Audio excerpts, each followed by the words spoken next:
भारत के दो युवा नेता जो कि अब युवा नहीं रहे। तो भारत के दो युवा नेता जिनमें से एक तो सन्यासी हो गया है भाई। भारत के दो युवा नेता जो कि पिछले 7-8 साल से बहुत ज़्यादा परेशान हैं।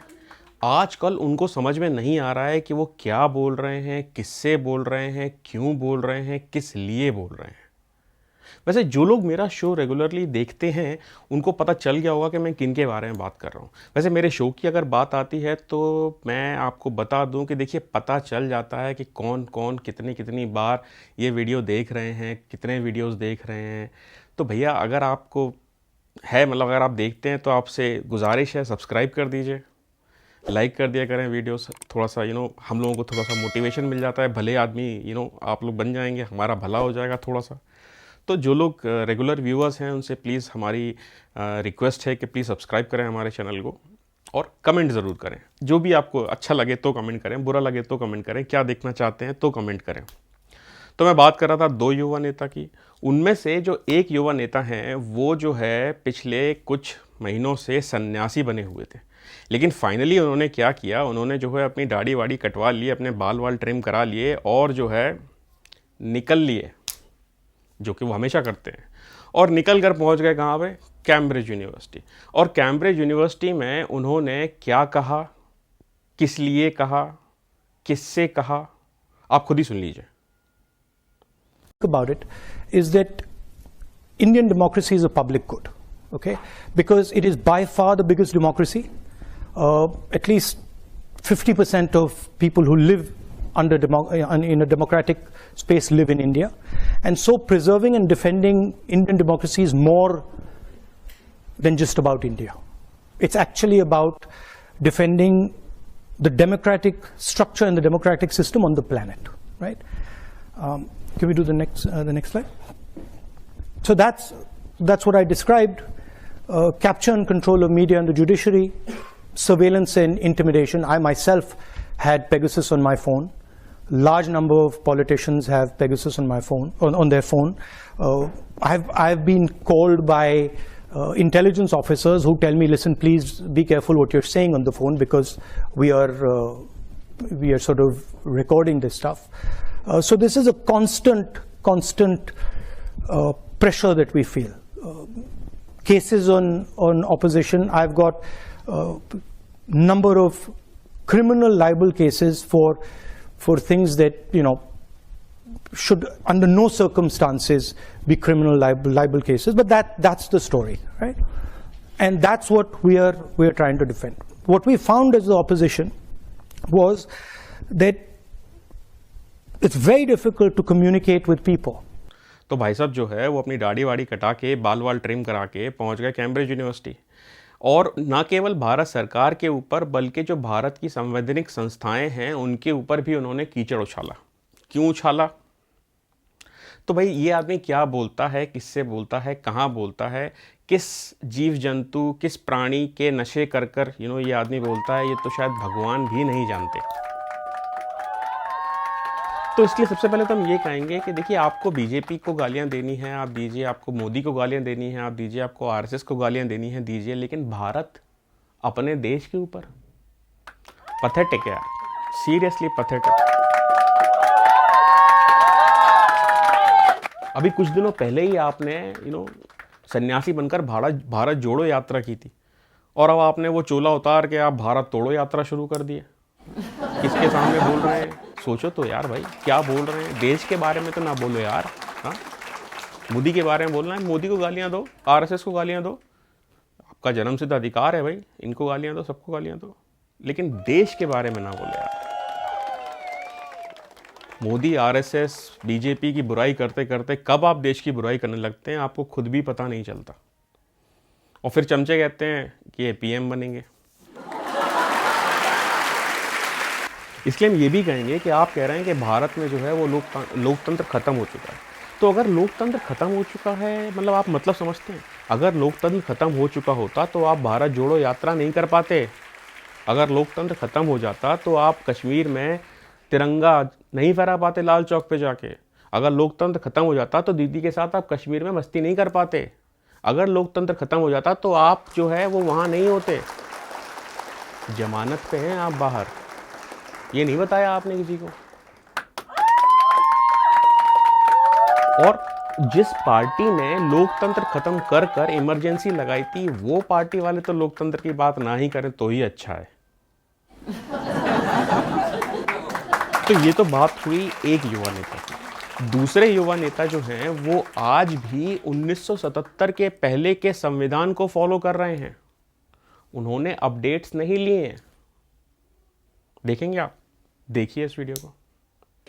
देश के किसी एक प्राइम मिनिस्टर का किस रूप में किस वजह से भाषण दिया था, उसका हिंदी कर करके आप समाजवाद हमें समझा रहे हो। बाबा साहब भीमराव अम्बेडकर जी का दिया हुआ संविधान जो प्रेम्बल है, जो समाजवाद है, जिसका हम आप सब शपथ लेते हैं, और उसके बारे में आपके ये शब्द हैं, ये विचार है। चलिए, वो उस समय कहना चाहिए था ना, उस समय डिबेट इसलिए थी, उसको भी मैं डिबेट का अवसर था, उस बात बात को शुरू कैसे होने करते? से पहले ये जो अंग्रेजी में कहां से सीख करके समाजवाद आए थे, मुझे याद है एक बार नेता सदन जब दूसरे सदन में थे तो न जान के कहां से समाजवाद की परिभाषा लेकर के आए थे।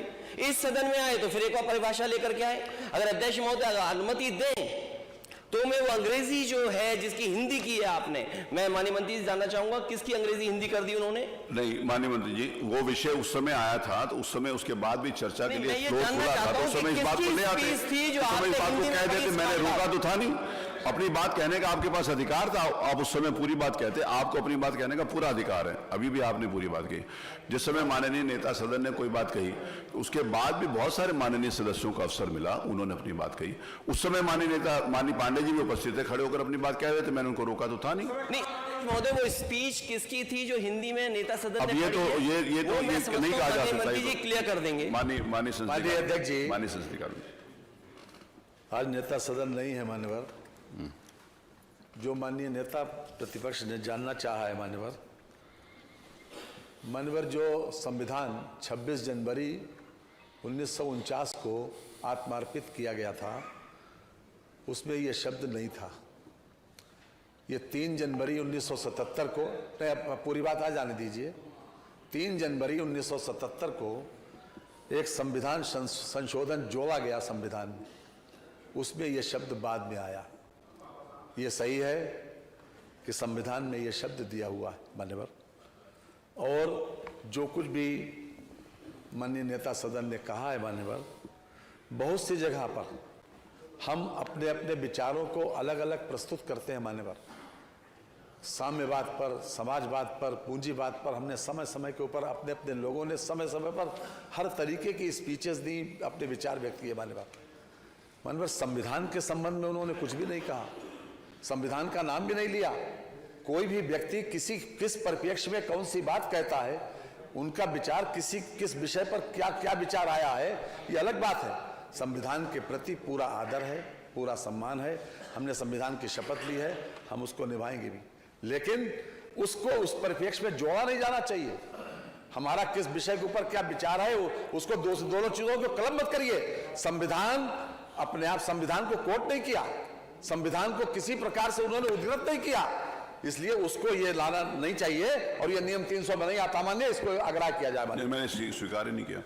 सदन कल दिनांक 2 मार्च को, आपके नियमावली में भी है, 2 मार्च को ये बात आई थी पार्टी के संविधान कि उत्तर प्रदेश द्वारा विसूचित विशेषाधिकार हनन एवं सदन की अवमानना की सूचना की विशेषाधिकार समिति 2022-23 द्वारा किए गए संशोधन के ऊपर विचार। सदन द्वारा ये आदेशित किया जाता है कि विशेषाधिकार हनन के दोषी अधिकारियों एवं कर्मचारियों को सदन के समक्ष पेश किया जाए। मार्शल इस बार में रिपोर्ट प्रस्तुत करें। अध्यक्ष महोदय, विशेषाधिकार ये ले लें। स्पीकर पूर्व में स्पीकर साहब रहे, वो अपनी बात रख रहे थे, किसी ने सुना ही नहीं। देखिए, इसको विशेषाधिकार का ले लें।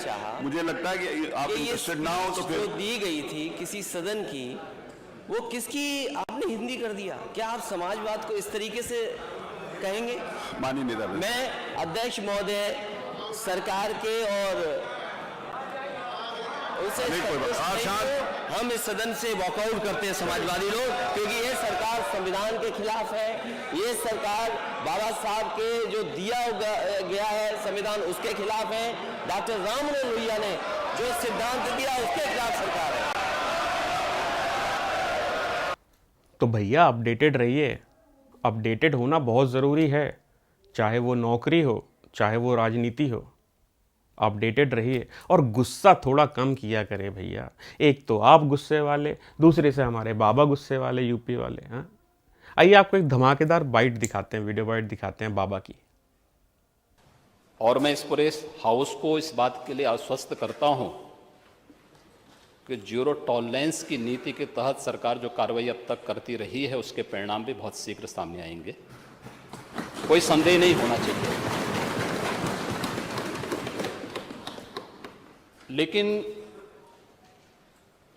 जो ये अपराधी हैं, जो ये माफिया हैं, आखिर ये पाले किसके द्वारा गए हैं?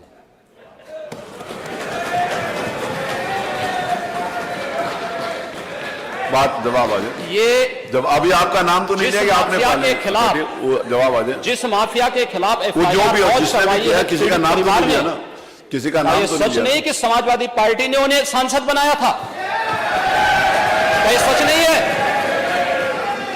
आप अपराधियों को पालेंगे, प्रदेश पार्टी जिस किसी भी पार्टी का रहा हो, बताइए क्या ये अपराधी नहीं था? किस पार्टी का था?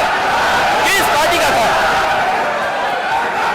आप सारे अपराधियों को पालेंगे, उनको माल्यार्पण करेंगे और उसके बाद तमाशा बनाते हैं आप लोग। एक तरफ अपराधियों को प्रश्रय देंगे, उन्हें गले का हार बनाएंगे और दूसरी तरफ फिर दोषारोपण भी करेंगे। मैं उन्हीं पे आ रहा हूं, उन्हीं बातों पे चर्चा करने के लिए आ रहा हूं। हमारी पार्टी में आप बताइए किस पार्टी का सदस्य है, क्योंकि बहुजन समाज पार्टी से आपकी दोस्ती है इसलिए बहुजन समाज पार्टी का नाम नहीं ले रहे आप। हम भी उन्हीं बातों पे कह रहे हैं। क्या यह सच नहीं कि जिस अतीक अहमद के खिलाफ पीड़ित परिवारों ने मुकदमा दर्ज कराया, उसके परिवार के खिलाफ, वह समाजवादी पार्टी के द्वारा पोषित माफिया है और उसकी कमर पर तोड़ने का काम हमारी सरकार ने किया है। और फिर मैं कहता हूं इसी हाउस में कह रहा हूं, इस माफिया को मिट्टी में मिला देंगे। सरकार किसकी है? सरकार किसकी है? गफलत में हो, ये माफिया हैं, इनको मिट्टी में मिलाने का काम करेंगे। अपराधी आप गलतफहमी दूर कर रहे हैं। अपराधी आप क्या है? ये चीजें नहीं हो सकती। अपराधी आप क्या है? नहीं सुनेंगे इनकी बात। ये तो आप जानते हैं, आपको बहाना चाहिए था। ये तो अध्यक्ष महोदय, ये पेशेवर माफिया और अपराधियों के सरपरस्त हैं और ये लोग लगातार यही करते रहे हैं। इनके रग रग में अपराध भरा हुआ है। अपराध के अलावा इन्होंने कुछ सीखा ही नहीं है। क्या ये सच नहीं? क्या पूरा प्रदेश इस बात को जानता है और आज ये लोग अपनी साफ गोई की सफाई देने के लिए यहां पर आए हैं। आप अपने स्थान पर चलें, मुख्यमंत्री जी अपनी बात कह रहे हैं, आपको भी अवसर मिलेगा, आप अपनी बात क्या ये कहिएगा। सच नहीं? तो जैसा मैंने कहा भैया, आप भी और बाबा जी दोनों से निवेदन है, गुस्सा कम करिए, सेहत के लिए अच्छा नहीं होता है। बस तकलीफ ये हो रही है सोच सोच कर कि कहीं ये यूपी वाला बाबा जो है अगर ये पीएम बन गया तो क्या होगा। कमेंट करके जरूर बताइएगा। नमस्कार।